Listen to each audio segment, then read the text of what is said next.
ఏం చెప్పినాడు ముఖ్యమంత్రి? కేసీఆర్ ఓన్లీ ₹1,00,000 ఇస్తాడు, నేను తులం బంగారం ఇస్తాడు. తులం బంగారం వచ్చిందా? వినబడతలేదు. వచ్చిందా? తులం బంగారం తుస్సుమన్నది.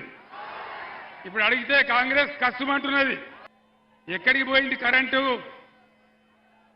బ్రహ్మాండంగా 9 నెలలు 9 సంవత్సరాలు రెప్పపాటు పోకుండా అందినటువంటి కరెంటు ఎక్కడికి పోయింది అని నేను మనవి చేస్తా ఉన్నా. ఎక్కడికి మాయమైంది? కరెంటు కోతలు ఉన్నాయా? ఉన్నాయా? నిన్న ఒక మాట జరిగింది. నేను మహబూబ్ నగర్లో మాజీ మంత్రి శ్రీనివాస్ గౌడ్ ఇంట్లో భోజనం చేస్తూ ఉంటే ఆడ 2 సార్లు కరెంటు పోయింది.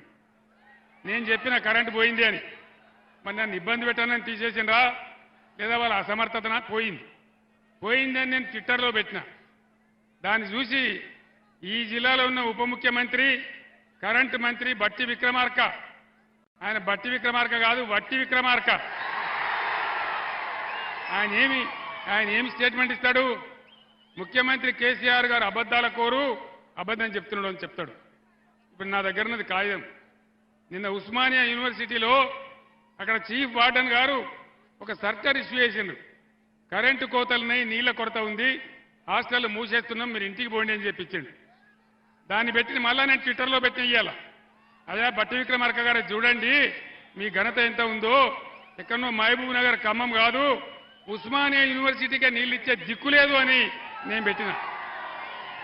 ఏం చేసిండ్రు తెలుసునా? ఏం చేసిండ్రు? ఆ చీఫ్ వార్డెన్ ఎవరైతే ఉన్నారో ఆయన నిన్ను ఎందుకు సస్పెండ్ చేయొద్దు అని నోటీస్ ఇచ్చింది. మీరు సస్పెండ్ చేస్తే చేస్తారు కావచ్చు, కానీ కోతలు నిజం కదా. బీఆర్ఎస్ గవర్నమెంట్లో ఎక్కడ చూసినా వరి కోతలు, ఇవాళ ఎక్కడ చూసినా రాష్ట్రంలో కరెంటు కోతలు. ఇది జరుగుతున్న చరిత్ర.